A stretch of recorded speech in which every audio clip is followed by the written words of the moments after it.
We're all about turning a crappy situation into something positive. $250,000 of credit card I debt. still remember the day when no one turned up. Throw it in the garbage and start from scratch. I could give myself a chance, so I started something. I mean, I think that counts as from poop to gold.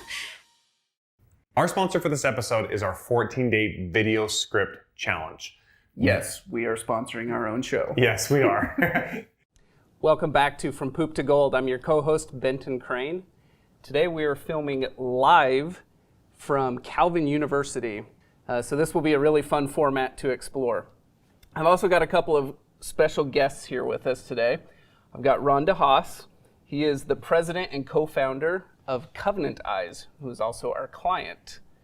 And I have Nicole Morris, who is VP of Product for Covenant Eyes. Welcome to the show. It's nice to be here. Thank you. Yeah, thank you.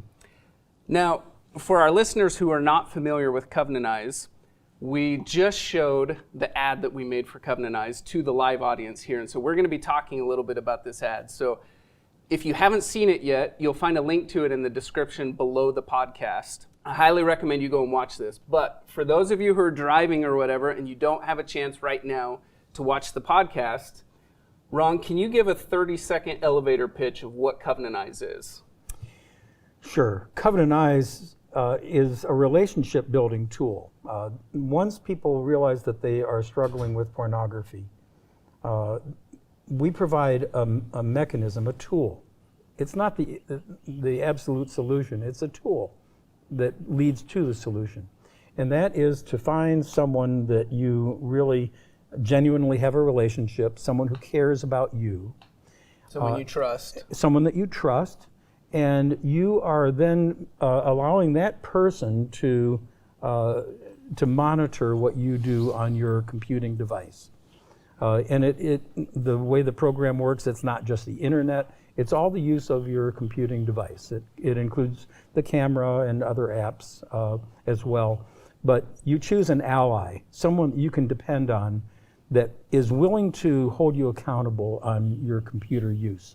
They get a report, and once that report is received by the other person, it gives that person the opportunity to contact you and find out what's going on here.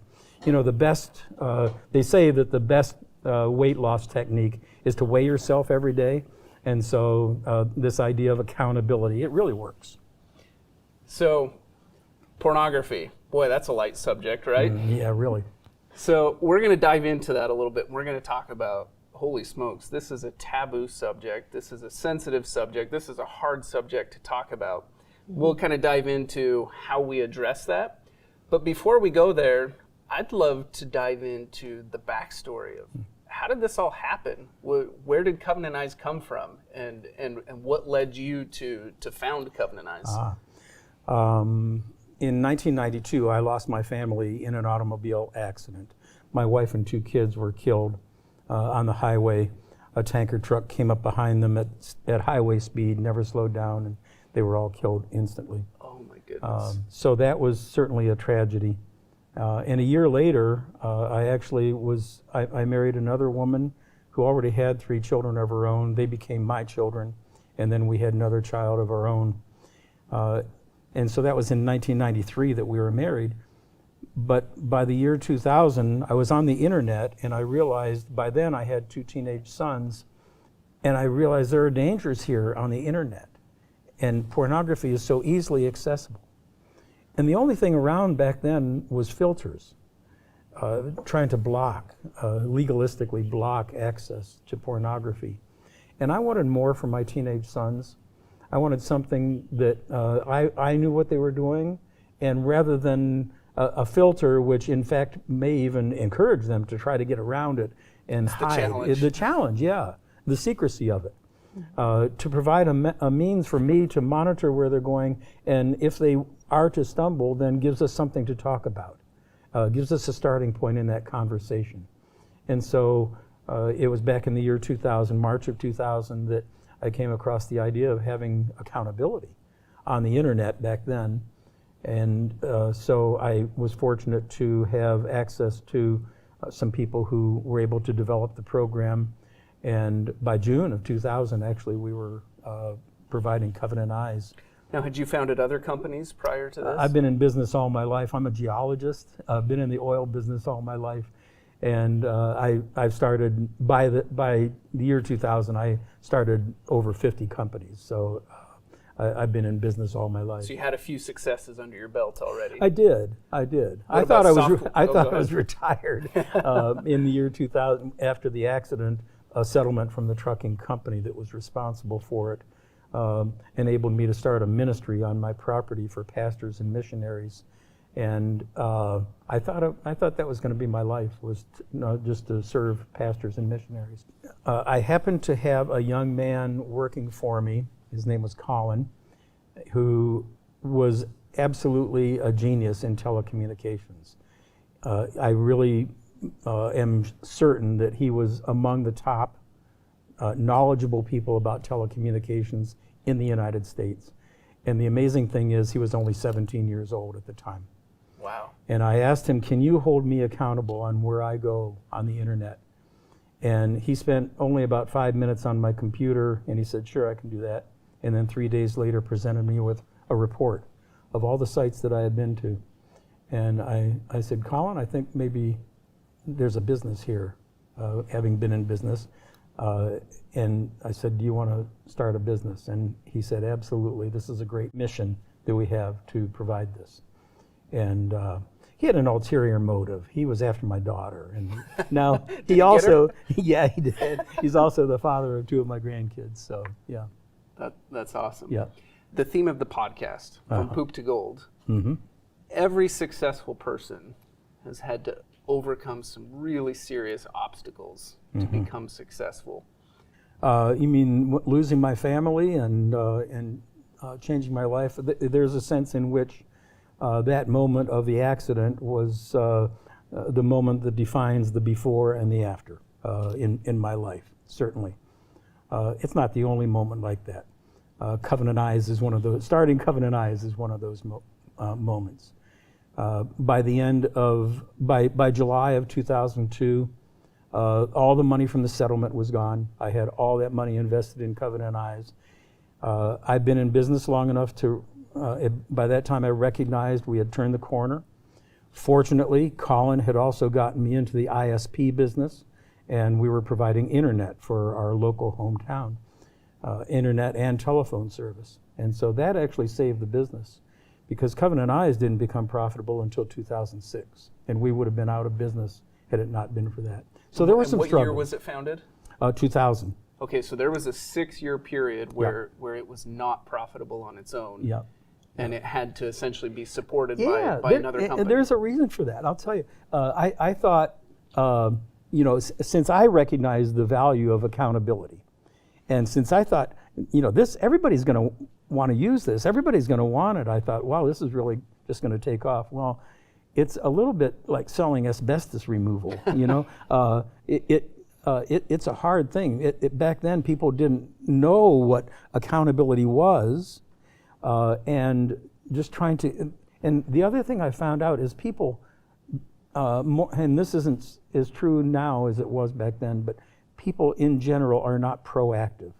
They wait until the crisis happens before they actually do something, and that is just too bad. And I would also add that there's. I think culture is changing a little bit in that in years past, pornography is just not something that you ever talk about. Right. That's not something that you would bring up at family dinner and have a discussion about. No. And hopefully that's changing a little bit, and it's becoming a little bit safer for people to actually have a discussion about. It is. It's still a bit of a taboo subject. Certainly. Pornography and addiction, the 2 taboo subjects that are involved here. It still is a bit of a taboo subject, but you're right. More and more people are recognizing that a couple of things. They're recognizing, number one, that there is a direct connection between pornography and sex trafficking. And who isn't opposed to sex trafficking? But when we realize that the people who are in pornography are being trafficked, and they started often at the age of 12 or even younger, and these people are actually being trafficked. And in addition to that, the education that people have about sex education now is pornography. And so the average age of exposure is around 11 years old to pornography. And so this is how kids are learning about sex. Number one, the boys are learning, this is how I treat girls. And the girls are learning, this is how I should be treated. 80% of pornography today has some form of violence in it. And so when you put those together, you realize sexual abuse, sexual exploitation is a growing phenomenon because of pornography. And so because of the awareness of that, what you just said is true. People are starting to become more willing to talk about it. So that's kind of where Harmon Brothers came into the picture, right? Yes. Let's talk a little bit about how that all came together. I think the initial contact happened through you, Ron, and I'd love Nicole to chime in on this as well. Yeah, absolutely. So a little over a year and a half ago, Ron basically challenged us with, my vision is to change the course of history by enabling the world to overcome porn and be restored and transformed. And that obviously is a mission that is close to Ron's heart, and it is close among the hearts of all of us that work at Covenant. And we looked at that mission and we thought, okay, how do we do that? that's a big call. And that takes reaching an audience that's much, much larger than the people that were familiar with Covenant Eyes at the time. We're talking about the world. We're not talking about thousands and thousands of people and hundreds of thousands of people. We're talking about the world. And so we looked at how are we going to accomplish that? Number one, the topic is taboo, and we don't actually know the mechanics of reaching the world. We talked about, we could put a Super Bowl hat up, like, what would we say? What would we do? What would we talk about? And we needed this message that was going to communicate that pornography is massively destructive. We know that when someone is struggling in the deep throes of pornography, it affects their relationship that they see themselves, how they relate to their significant others, how they relate to their friends, how they relate to their kids if they're parents. And that destruction is just, it explodes. And in order to tackle that, you have to reach out and connect with another human. And accountability starts to provide that connection so that you can really overcome that and break that shame cycle. But that's a hard message to craft. You don't just talk about that typically like sitting on the plane next to someone and they're like, oh, I understand what you have. I would like to use Covenant Eyes I've now. seen you do that, actually. That's tough, right? Like that's hard. And so how do you communicate that message to the world when pornography isn't something that's communicated about, and the destruction that it causes isn't always a shared belief? Not everybody believes that is destructive. So how could we create a message that allowed us to have that massive influence, but then also be able to connect with people who are in that struggle in a way that was very sensitive to that crisis, and be able to connect with people who might not be experiencing that, might not have experienced that level of destruction, but could say, I'm not there, but I could help somebody else walk through that journey and see that hope. And that was something that we really wanted to portray. Is we have heard testimony after testimony after testimony of people who have used Covenant Eyes and they've tried everything else. But yet when they got accountability, they were able to overcome, and they were able to be hopeful, and they were able to restore those relationships. So we knew it worked. We knew that there was something to this, and it was just being able to take that message and say, how do we communicate that to the world? And so we looked at Harmon Brothers, and Harmon Brothers got it from the very, very first conversation. It was oftentimes that we would talk about it, and people would kind of look at us like, okay, but like, how does that actually work? And when I first started communicating with Harmon Brothers, they were like, oh, so it works like this? And I was, well, yes, actually, that's exactly how it works. And that level of clear understanding of how the product provided value, and that level of transformation and that clarity, and then knowing how to speak to an audience about that was really why we reached out to Harmon Brothers and chose Harmon Brothers to help us in that journey. And one thing from our perspective that was really interesting, initially we went into those conversations kind of assuming that Covenant Eyes was probably a pretty small niche company.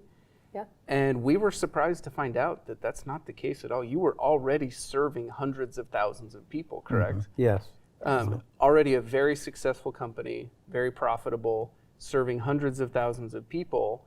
And so coming to Harmon Brothers wasn't a matter of like, can you help us get this thing off the ground? No. It was a matter of, can you help us take this thing to the masses? Yes. Yes. Yeah. To reach the world outside, as Nicole said, that's when we go to a gathering of faith-based people, very often people have heard of Covenant Eyes. In fact, almost always, people have heard of Covenant Eyes. not everybody, but lots of people have heard about Covenant Eyes, but that's not true when we go to the world outside. They don't know anything about accountability. They don't know anything about Covenant Eyes. And so that was our goal, was to try to reach a new audience with this. Now, how did you get connected to Harmon Brothers? I am on the board of directors of the National Center on Sexual Exploitation. And every year in June we have a conference, a national conference. And at that conference, I have met both Neil and Jeff. Neil and Jeff Harmon. Both my partners. Yep. And Neil and Jeff, then I also had opportunity to get together with them and their families and spend a week together with each of them. And during that time, I realized the passion that they have for this subject of sexual exploitation and pornography. And then they started telling me about Harmon Brothers, the marketing group. And I realized this is more than just hiring a marketing group. This is actually taking on a partnership with someone who gets it, someone who really has already had experience in this realm and recognizes how difficult a subject this is, but can deal with it.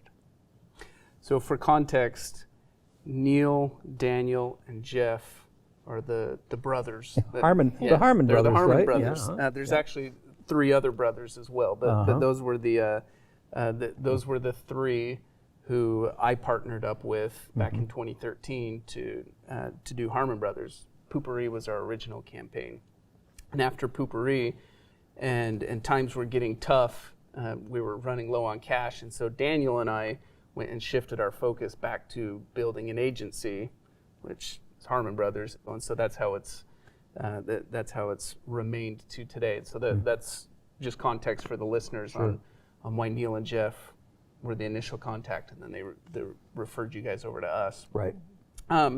Okay, so we make the connection. We're kind of exploring a potential partnership here. We're looking at you guys going, holy smokes, this and would we're be looking at you difficult. guys and saying, can we afford that? Yeah. Yep. So a little bit of a back and forth dance going on, figuring out is this the right partnership? And from our perspective, this was something that hit very close to home. I know for me personally, I've been affected by pornography in my life. I have siblings, I have friends, all sorts of people who have been affected in negative ways by pornography.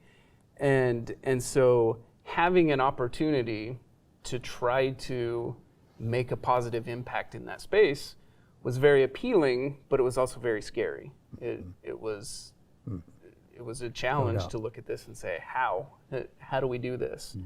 But ultimately we decided, you know what, we want the risk. We're comfortable with the risk. We've kind of grown a reputation for taking on risky campaigns, and this one is about as risky as we had seen. So ultimately we decided we're comfortable with it. We want to do this partnership. What was the decision process like on your side? Yeah, that's a good question. So we evaluated multiple different types of groups. And one of the reasons why we ended up with Harmon Brothers is because they had a very clear expectation of what our product did, and they understood how to articulate that to an audience. And oftentimes when we meet with different ad agencies, they would say, well, you could do more about this type of advertising. You could do more banner advertising. But we knew that that wasn't what we needed. What we needed was this distillation of this complex problem and this complex message and this very detailed narrative about the issue that was being present, and then how to solve that, and then what that victory looked like, and how our service fit into that story. And so we chose Harmon Brothers as a result of that. We were a little bit nervous about humor. As a group, we were wondering, okay, so Harmon Brothers, they are really good at humor, but this topic is really serious. And a lot of our customer service have these regular conversations with people where they're talking about divorce is being talked about, and It's people, heavy stuff. Yeah, people are ready to call it quits on their relationships because it's been so damaging.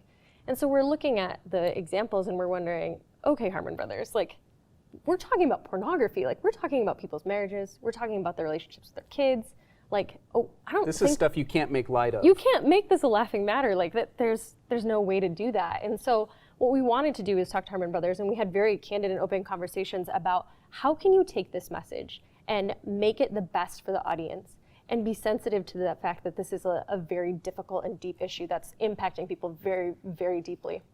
And so we saw other people in your portfolio, and one of those was Save the Storks. And we saw that instead of just using humor because you guys knew how to do humor, you used humor because it was the best way for people to talk about that message and for it to be shareable, for But people in the case of Save the Storks, there was no humor, right? Yeah, and Save the Storks showed us that like the choice for humor is a choice, not because it's an option that is known, but because it's the best delivery. And for Save the Storks, it wasn't the best delivery. And so seeing that thought process and that design of how to take a message and craft it for that audience perfectly, and see that there was a variety in the Harmon Brothers portfolio definitely gave us the comfort that if it ends up being humor, it's because humor is the best way for us to communicate that message.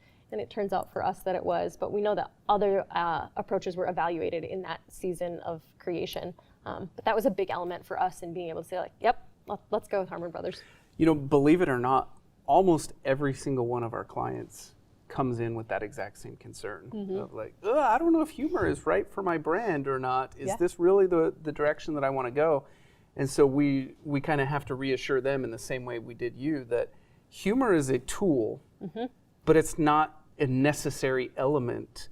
We can make successful campaigns without humor. But the reason we go back to humor over and over and over again is because it is the most shareable thing on the internet. You know, when you're about to post something to your Facebook feed, you think to yourself, am I adding to, you know, to my community, to my friends, my family? Am I giving them something, or am I being a drag? And so, you know, sometimes you can get other types of shareable content. Sometimes fear-based content can be shareable. You know, sometimes you see moms, you know, posting kidnapping statistics or whatever. And that can be shared, but at the end of the day, it's kind of a drag on people's, you know, they see that, and instead of feeling uplifted and put a smile on their face, instead they kind of feel like, ugh. And that's not what we want to do for the people around us. And so inherently the things that we tend to share the most tend to be things that are funny and they put a smile on people's faces. And so from an advertiser's perspective, that basically gives us a built-in advantage, right? If we can spend $100 to put an ad in front of an audience, but then we get an extra 20% of viewers that just comes through sharing, that means we got $120 worth of ads for $100. So basically our ads are on sale compared to our competitors' ads, and that gives us a really big advantage.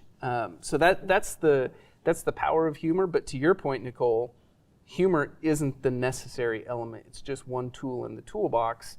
Yes. And in the case of Covenant-Eyes, we explored both. And ultimately, we did land on, let's embrace humor. Let's try to use humor as a tool to make it a safer subject. But the humor that was used, one thing that impressed me about the way that humor was used was that it was being used on the success end of using Covenant-Eyes. The talk about the fact that people who use Covenant-Eyes turn from, and we kind of map words that people use to describe their feelings before and after using Covenant-Eyes. And before using Covenant-Eyes, very often they say they're hopeless. They have a very low self-esteem and so on. But after using Covenant-Eyes for a period of time, they feel hopeful and confident. And so the humor that is brought out in the videos is geared toward that success, the success part of the story. So I appreciated that. It was a good collaborative effort as well. And in fact, that creative process, it's worth mentioning that there was a pretty major pivot that happened. You know, we started down one path, and in fact, the original plan was that we were going to have kind of this gremlin type character who represents pornography.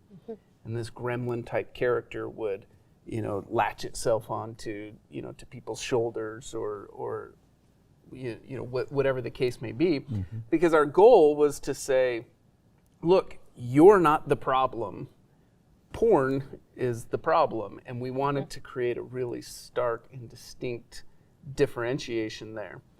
And so we went clear down that path. We were probably 2 months into the process or so, and you guys can probably speak to this as well as I can, but we realized we were running into dead ends, and as we were kind of testing the messaging on people, we could see this isn't working. This isn't landing. So, of course, we made the pivot over to the superhero concept, which we felt was really important because instead of focusing in on this character that represents the dark side of this, instead we created a character that represents the hope, the joy that comes out the other side, the confidence that comes on the other side. And the other thing that we were able to achieve with that superhero character, of course, is if the strongest man on earth is dealing with this, then it's probably okay that I'm dealing with it. Right. And it's probably okay that my friend's dealing with it, and it's safe now for us to talk about that. Yeah. In the video, the superhero talks about the shame cycle, that shame, the cycle begins with shame of looking at pornography and the isolation that creates. You become isolated from relationships. And what does that do? A typical response is, in fact, you would think at that point you'd turn for help, but that's not what people often do. Because of the shame, because of the isolation, they turn back to pornography, and it's a vicious cycle. And so, vivid description of how that shame cycle is broken in the video, and funny at the same time.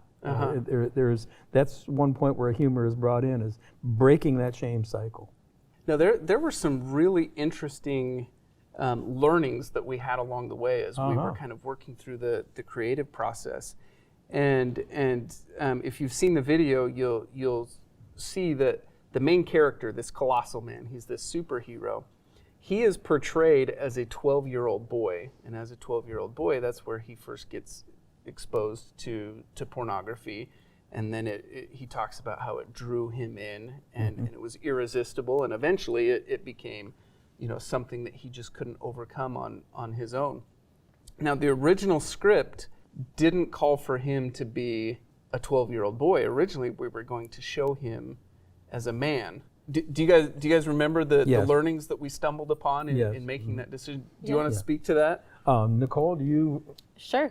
Yeah, when we would show imagery that would include an adult, people's reactions tended to be more judgmental and reactive in a more negative fashion. But when we would show... you see a man and you're like, oh, that dirtbag. Yeah, like you should have control over your actions. How are you exposed to this? But when it's a child, then our level of empathy is increased. And what we know is to be true is that most people actually first are exposed to pornography when they're in their youth. And that draw tends to start that chemical reaction that says, I want more of this. How do I get more of this? And so it was both realistic to the statistics that tell us that that's the time of first exposure, but also that level of empathy that it's not just as an adult, sometimes you want to look at pornography, but that it's often a result of an exposure as a child and then moving towards that into an adulthood and into that relationship, into relationships. And so being able to bring that into the story and be able to relate to people who that was their story, and they saw that, we knew that was true. And to be able to connect with people in that way brought that level of empathy and compassion for that interaction. We have at Covenant Eyes, we have a scholarship program that students can apply for who use Covenant Eyes. And one of the qualifying questions for the scholarship is, how have you used Covenant Eyes? And over the years, there has been a change. Now, since we've been doing this for 20 years, many of our entrants now have been using Covenant Eyes for many years, even though they're only 20 years old. And so more and more we're getting the stories how this has really protected them to begin with. But over and over again, the stories start out, I was addicted to pornography when I was 12 years old. And so this 12-year-old boy that you're talking about in the video relates to a lot of people, because that is the age, that 12-year-old age. That's the age that I see over and over again in these scholarship applications. You know, I remember another creative decision that came up. We decided to leave the word addiction completely out. Do you want to speak to that? Well, the word addiction, of course, that's a different taboo. We were talking about the two taboos, addiction and pornography. Both of them are difficult subjects. Yep, but they're separate, right? They are separate, and the fact is, when you're trying to reach the world outside the faith-based world, I think the faith-based world overall, and we actually have statistics that demonstrate this, the faith-based world recognizes that pornography is one of the most addictive things that there is, and that it is addictive. However, the world outside, it's a bit of a controversial topic, whether or not it's actually addictive. And so, okay, it doesn't matter. You know, really, for the purposes of what we're trying to accomplish, it really doesn't matter. The fact is, pornography is affecting your life.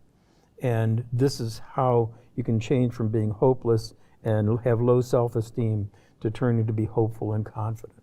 And so that's the message that we wanted to portray, rather than even introduce something that might be controversial, like the subject of addiction. Yeah, and along those same lines, we don't even address right versus wrong. No.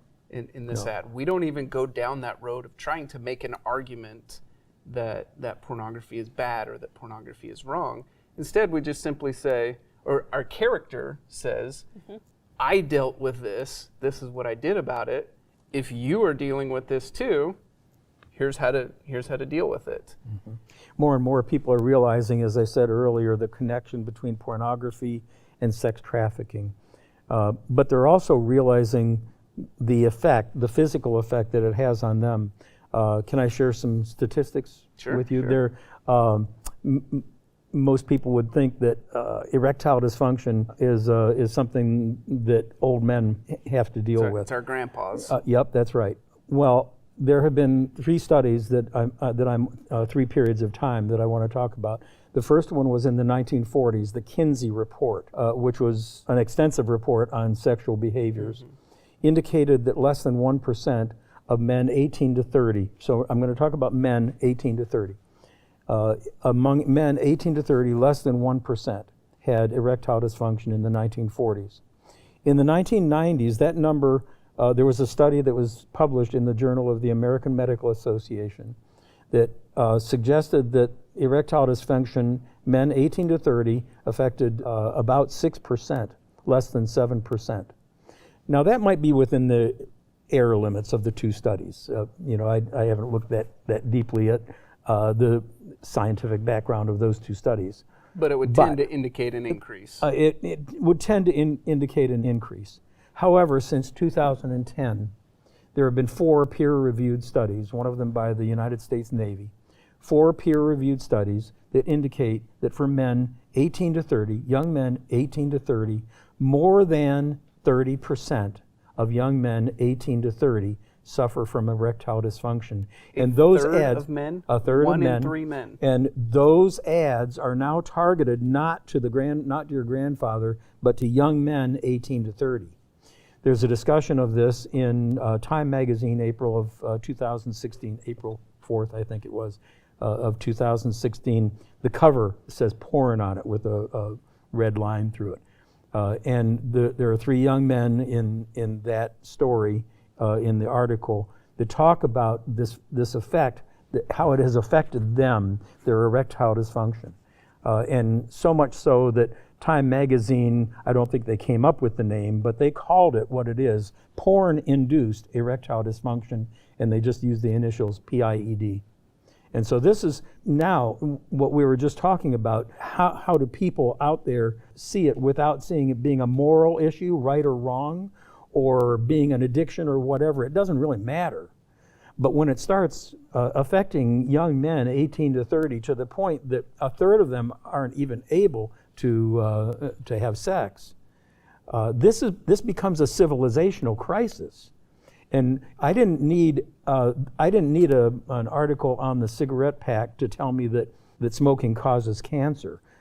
What told me that smoking causes cancer is when your grandmother dies from cancer, from lung cancer, and she smoked 3 packs a day.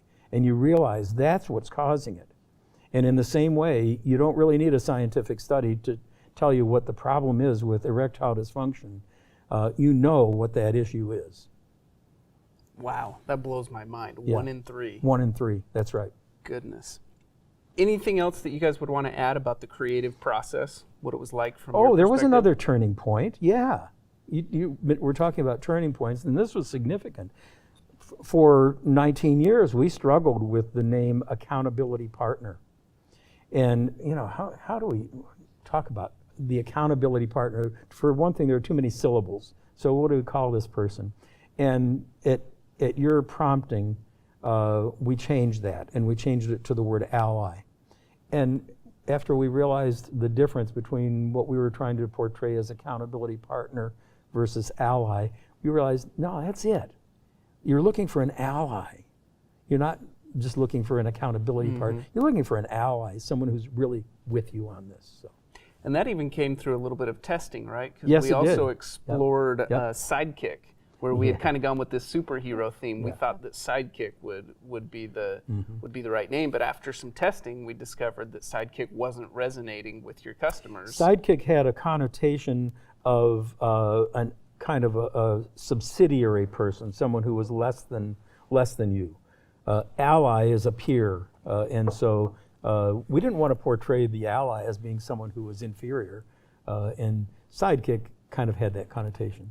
I think that points to another theme of our relationship with Harmon Brothers is that it really has been a collaborative effort. A lot of creative work could be, okay, well, let us go and we're going to go create this thing and we'll give it back to you. But instead, Harmon Brothers was interacting with us daily and has been for over a year, and really weekly working with our teams to really construct how to do messaging in a way that's going to allow us to accomplish our goals. And I think that relationship has really transformed how we do our work, as well as how we think about like the clarity of our mission, the clarity of our work and our product, and how that aligns with what our customers need.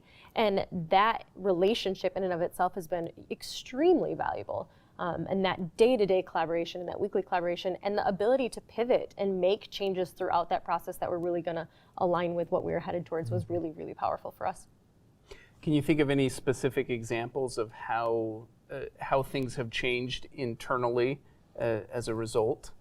Yeah, so one of the elements that we have been looking at a lot is that we were talking a little bit earlier actually about how a lot of times we talk about the technology and we have this application and it does this thing. And the commercial doesn't really talk that much about it. It talks about the report, we talk about how that's shared. But one of the things that we found in our work with Harmon Brothers is that it's not the technology that people care the most about. What they care most about is what they need the technology to do, and that's the relationship with another person. They're looking for that connection, they're looking for that ability to have those conversations. And Covenant Eyes is the catalyst for that. It amplifies that relationship. It allows it to have this report that says, here's what I know is going on. Let's have a conversation about what's happening. What happened before this event? What happened after it? Let's process through that together. And so it is that catalyst for that relationship where we weren't necessarily speaking to that before. A lot of times we were talking about what the technology can do and look how cool this application is. But Features. we were missing that element of that connection and what our users really needed from us, which was for us to be in a position where we could provide them that tool, but the relationships that were allowing them to have those deep, meaningful conversations were amplified because of the work that we were doing. I think that's a really significant one for how we've understood our messaging. Mm-hmm. What kind of results have you guys seen from the campaign? Oh, wow. Well, one of the results was the changes that Nicole was just talking about in our marketing processes. Apart from the additional signups that we have had through the videos, those changes, we're still in the process of making those changes. Yeah, weekly. And as a result, we're still in the process of fully being able to use those processes to get the signups through the video. We still aren't even really fully implementing the last 2 videos that that you guys produced. Yeah, the because rollout is still happening. we're still in the process of rolling out different marketing aspects are processes. So, yeah. Now, I think last I heard, sign-ups are up 24% year over year. Mm-hmm. Yeah. For a tiny company, a 24% bump is everyone gives each other high fives. But for an already established, mature, healthy company, 24%, that's fantastic, right? Yeah, it really is fantastic. Yeah. We've experienced growth every year, but nevertheless, we look at this next year as being probably the most explosive growth that we've had. It's exciting. Yeah, and I have to put in a plug for you guys too, because I'll let you. Yeah, okay. Because really, I've talked with our Chief Operating Officer, David Granroth, as well, and we recognize that the value that you have provided to our marketing processes, our sign-up process, our website, and so on, have been enough, even without the videos that you produced. I was present during the filming of at least 2 of the videos, and that's a very impressive process. You guys are really pros at that. But as I said, even without the videos, what you have done for our marketing processes has alone been worthwhile. Well, thank you for sharing that. Yeah, sure. This has been a super fun partnership for us. It has.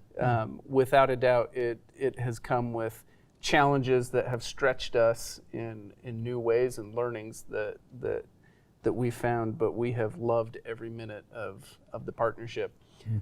Let's talk about it's probably too early to say what kind of impact this is having on the broader culture. But have you seen any signs or indications that it might have an impact on broader culture? Yeah, I can share an example of that. So one of the goals of the video is to be able to create this as a regular conversation for people. And another one is that even if you haven't experienced that level of destruction, that you'd be willing to help somebody else. And so when we first released that commercial, the comments were remarkable.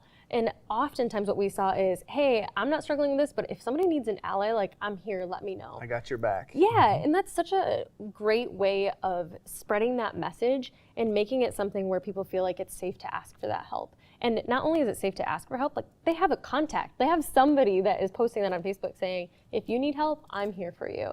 And if that is the goal of that message and people are able to ask somebody for help and start developing that relationship and start leading towards that journey of victory, that's extremely powerful.